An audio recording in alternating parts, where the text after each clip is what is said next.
After seeing all the beautiful patchwork cushion covers and wall hangings in Rajasthan, I decided that it was time to make my own. I have been hoarding a lot of cut pieces for a very long time now, and not just this box, but I have a lot more cut pieces and fabric that I've been collecting, thinking someday I will make something, and I think today is the day. So I have this long body pillow. It's about 5 feet wide by I think about 18 inches, and it's been lying naked like this for a very long time, and I thought, why not use all of my scrap fabric and make a nice little patchwork cushion for this long body pillow. I have all sorts of scrap fabric that I've been holding. This is actually I think a kanta blanket that I turned into upholstery. This I'm not sure came from where, but I saw that the print is very, very beautiful on it, so I needed to keep it. And this is again a kantha stole silk one that I cut up and made into a lampshade, I think in 2020. So all of these pieces have been with me for a very long time. This piece of hand embroidered Suzani is from my Chase Lounge upholstery. I had got a really huge Suzani from Jaipur when I visited in 2019, I think, and this was a piece that was left over and I'd kept it. So when I saw this piece, I was like, yeah, let me start with one piece and then I'll go about creating my patch around it. I'm collecting here everything that has black and red and beige. To stick all the pieces together before I start stitching, I'm going to use this fusing sheet.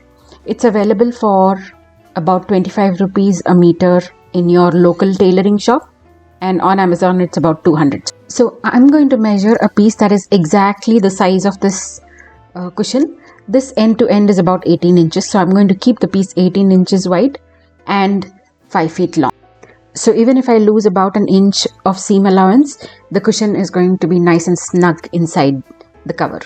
So I've cut out my fusing material to the size of the cushion, and the rug you see under it is actually 5 feet by 8 feet, so it's going to fit exactly end to end on the rug, just as expected. So the smaller pieces of fabric I'm going to iron so that I'll be able to lay it out correctly. And then all I'm going to do is place these patches in different places and see what goes well together. So it's just a matter of mix and match and seeing what really looks good to your eye, and then stop when you feel like it's looking good. So this is the arrangement that I arrived at finally, which kind of looks good to me right now. So I've balanced the vertical embroidery, black and red embroidery, with the horizontal black and red embroidery, and there's a red pop in between. So I kind of like this. I also have this lace which I found while digging, and I think in places where two fabrics meet, the seams are going to be untidy, so I'm going to use them there. I also feel like I need another pop of red somewhere, so I had this ikat fabric, which I think I will use either in one end or in between. We'll see. The next step, however, is to iron all these pieces again and cut them to size and prep for the final look. Designing is a lot about iterations, which means you do something, step back, take a look and see what you want to change, and then go back to it again. So a creative process cannot be rushed and it cannot be done under stress. So you'll just have to be well rested and your brain needs to work optimum for you to be at your creative optimum. So here I am cutting everything to size so that I can iron and fuse these pieces together. I think it's kind of started to look like how I want it to be. Here I have completely fused the fabric together. The thinner fabric fused very well. The embroidery patches didn't as much. And like I said, you see the raw edges where I plan to put my little lace on. And I was doing a little quick measuring and I realized that I don't have enough lace to go everywhere in between the seams. So I'm going to cut the triangular part and the checkers apart so that I have two different laces to work with. So one lace split into two, one a little embroidered triangle, and then the checkered part.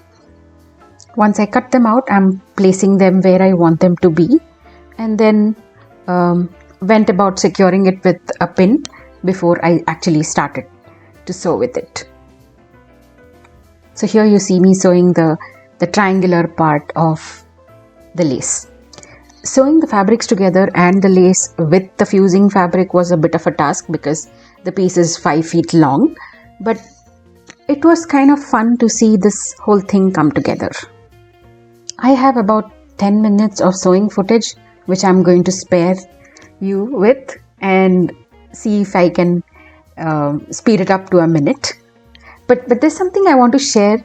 If you want to be creative, or if you are creative and you think that you need a rigid plan, then that's not going to happen. Creativity means trying something and it turning out something completely different, and you having to take another route and arriving at a place which is much better than what you initially set out to do. You'll see why I'm saying this, because this, as much as frustrating this process was, the outcome is really good. After I fixed all the lace, I cut out a piece of upholstery fabric that I already had in the size of this one, and then attached it to the back so it has a nice solid backing. Once this was ready, now it's time to make the back flap where you get to insert the cushion. So here you can see that I've cut out two pieces, a little 6 inches more than half of the width, just so that I have a little overlap. This was not the best method because I should have kept the overlap 2 inches or so, because I struggled to stuff the cushion in, but it somehow worked out in the end. I'll tell you why.